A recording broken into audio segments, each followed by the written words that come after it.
Hello everyone, welcome to your daily card reading for October 29th, 29th, 2014. So the computer seems to be okay. It does have problems. It could possibly just be all this reloading of all my stuff on the, on the web and setting the computer up. Something went a little bit off and it's doing some weird things. But in the process, the internet went out. I don't know what's going on with that. I have to, I'll call them tomorrow if it's not back on. Sometimes it goes off locally, or it could be a problem with my house. So this is like getting into supernatural phenomena now. This is like ridiculous how many things are going wrong with the computer and filming and getting these videos out. But anyway, I'm gonna do a wheel since I'm going to assume that we have no idea what's going on with me being able to load these and get these out to you. So I'll do a signifier card from the Gillian Kemp, and then a wheel, and then a final message card.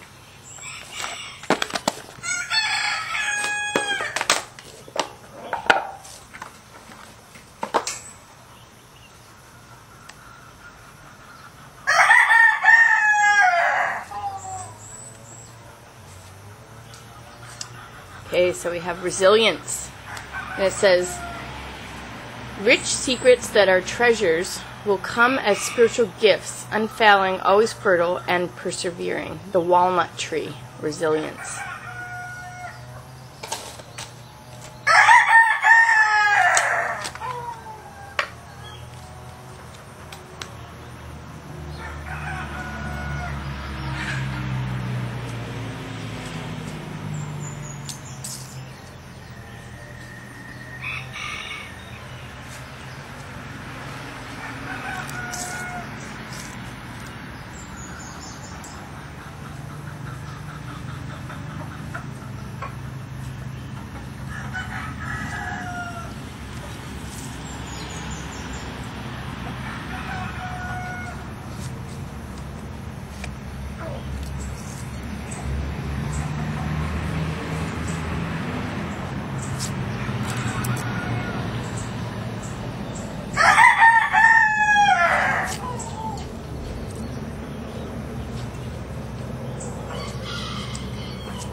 Okay, so I am a little surprised to see this spread today, but it makes sense with the signifying card. It looks like there's kind of something with others that we're working through right now and putting to rest and really setting straight. Something with a community or a group of people. We start out here with OSHA, and this is about coming together with a group of people. Could be 2 people, or it has to be at least 2 people. It's like it could be a small group or a larger group, but at least 2 people. Where it's a community, people who work together, live together, or socialize together, or any group that you're a part of people. There's a coming together to work out issues and to solve some issues that are going on. Whatever underlying issues are kind of surfacing or presenting themselves. This is surfacing and being talked about now and being addressed. Things are being addressed. We're putting everything on the table. We're clearing up any misunderstandings or misperceptions. We're really, finding out where everyone's at, where everyone stands, listening to one another, and having the important conversations to resolve issues that are going on in this community. So that's where we begin. And then our mind up here is Sunzi, which is again winning before you fight, and really being able to anticipate you know, all the different parts of a person, or all the different behaviors, or all the different you know, aspects of their inner mind and their strategies and their tactics, and you know, how they operate. It's really being able to anticipate that and be ready for anything, and be ready to you know, talk about anything that is going to present, and really knowing how to interact with those things before we even get into the situation. So you're already prepared. This is about winning before you're fighting. And yeah, then we go into the place of new beginnings, and new beginnings is the forgiveness and the protection. So, you know, it does seem like this is, you know, new beginnings. We are clear on situations, and we are protected. We're protecting ourselves. We're protecting, you know, everybody in their life from living an illusion or living a lie. You know, it's like, you know, we're really knowing who we are and what we can provide for each other and what we can do for one another, and being okay with where people are at, and just accepting, you know, people's limitations. And yeah, I mean, just that's what it is, in realizing things that are not personal to you. It's who they are, and maybe there's some qualities that that bring out a person's behaviors with you, but anybody who has those qualities, which are not bad qualities, it's just, you know, usually they're charismatic, powerful qualities, like good qualities, but a lot of times they'll trigger other people in their you know, limitations and their weaknesses, or their, you know, their hang-ups, and it causes conflict. So it's just, you know, being okay with where people are at, and either continuing the relationship with the appropriate distance and the appropriate you know, kind of give and take, and you know, measuring right, or you know, if we really can't work with others, or can't you know, come to a working relationship, really, I mean, you know, come to a conclusion or a resolution, and we might need to, you know, walk away and say goodbye to people, and move on in life, and have that love. It's like, as soon as you stop having to encounter the problems regularly, then it's like, you know, it's just, all you remember is the love, and all you remember is the good stuff. You know, if people can't stop doing what they're doing to hurt you, and the relationship becomes not worth it, then, you know, it's just understanding that you're not going to be able to stop whatever is occurring, and moving away from that relationship, and, you know, having peace with that, and loving the person for who they are, even if they cannot relate to you in the way that you need. So this is, you know, setting things right here. And so we have two hooks. We're really I mean, the two jacks are really you know, I want to say we're in a very strong power position here, because we're going to solve these matters. We're going to solve these matters, and we're going to be able to be prepared for anything. And then this is like really being okay with our measure, with, you know, whatever presents itself here. In the South, in this social position here, we have Dahlia. Dahlia has to do with feeling like you don't belong in some way, like feeling marginalized or pushed to the side, but really resolving that by connecting to your roots and loving who you are in your unique background, in your unique nature, in your unique roots of life and historic, background of where you came from and what culture you're from and what your family was like, and this is you, the kind of what you present to a group that's different from the group, and being strong in your difference and offering it as an asset, and being beautiful in your unique flower that you are, So Dahlia has to do with my family history and being Swedish, and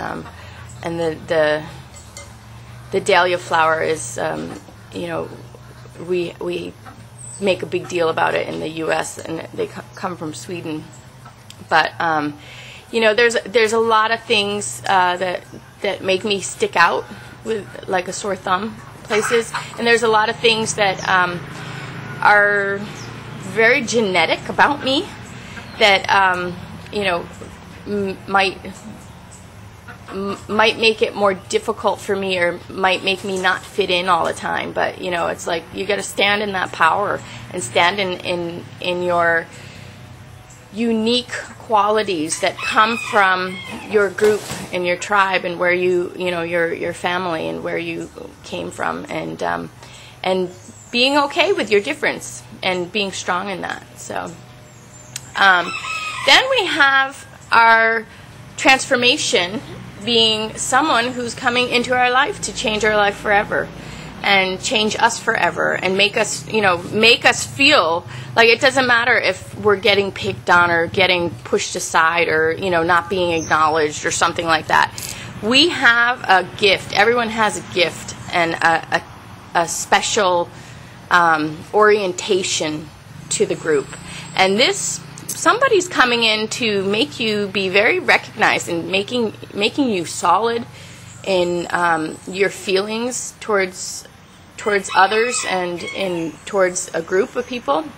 And really, when one person relates to you in a way that is really healthy and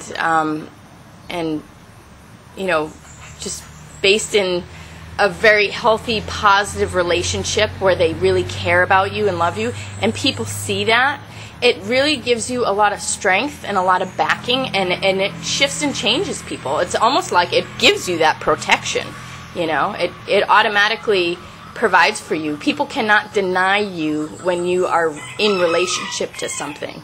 When you are not in relationship to something, when you are by yourself and you have no one to interact with, or negative interactions with people who are not accepting of you in some way, then it's easier for that to develop more and more and more, rather than if we have someone really loving and powerful and strong and healthy in our life and relating to us.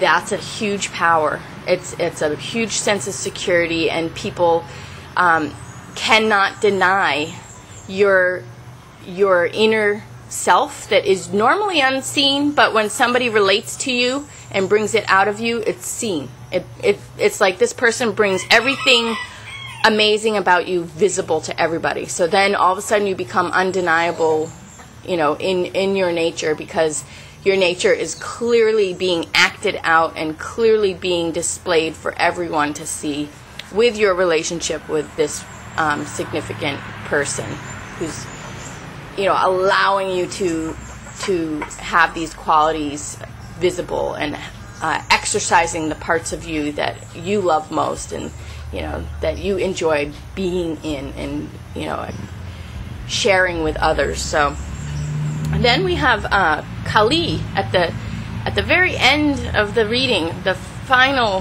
phase of the cycle, and Kali has to do with justice and putting things right and saying no and stop and really getting everybody, getting all the ducks in the row, getting everybody to be honoring and respectful of one another, She ends mental illness. She puts death to death. She ends states of imbalance, and she ends states of of psychopathology, or she ends states of aggression. She says stop to it, and she protects. She protects people from going down. She protects people from falling short in their strength. She protects people when they're feeling vulnerable and picked on, or anything that starts to wear on a person. She protects so that's not happening anymore, and that people can really step into that state of health and be who they are. So she puts all the actions into a place of justice by making the truth clear and be known and be acknowledged. And she, they say she ends linear time. She ushers in immortality. She ushers in the next era, the next phase of health and psychological, physical health, and really puts an end to the ghosts and the demons. That's her mythology. She ushers in the golden age. She ends the Kali Yuga. She is Kali. She stops the problem. She allows Shiva to incarnate, and when Shiva incarnates, it shakes the world so much that all the demons or the bad things fall off, and as he incarnates, the ghosts are resurrected, and that's the mythology of Kali. So anyway, meaning basically drama is put to an end. It's like moving into that happy sunshine where relationships are powerful and strong. And when you're in that happy sunshine and you have those powerful connections and you raise that energy, and that solid bond keeps being expressed between you and others, you do become protected and impenetrable. Well, I don't know if I said that right, but anyway, people cannot mess with you anymore. And so that's really what this final stage is about, really kind of standing your ground, and in a very positive way, with positive connections, and having that, and not allowing people who are lower level vibrations that are playing immature, mean games with you. They're not allowed to do that anymore. So then we have our final message card as Bina, which is teaching and learning and transmission of knowledge. And she has to do with really just transmitting, transferring concepts and understandings in details, and really being able to see things clearly, and really bringing definition to the world, and having people see that and understand that, and be influenced by that. So it's like being the example, but also being able to talk about it, and have it a shared conscious reality with others. So again, we have resilience, the walnut tree, and again, the walnut kind of reminds me of, it looks like a brain. It's supposed to be like brain power. So like use your ego, which is your computer, your little computer system, to do all these calculations, figure out where you're at. You use your brain to kind of come to peace with everything, know how to measure, use it to know yourself clearly and be yourself, and then you're in the clear for experiencing here, and you have this power of influence here for for what is to come for everybody. So anyway, I hope everyone got what they needed out of this, and I'll see you again tomorrow. Thanks a lot.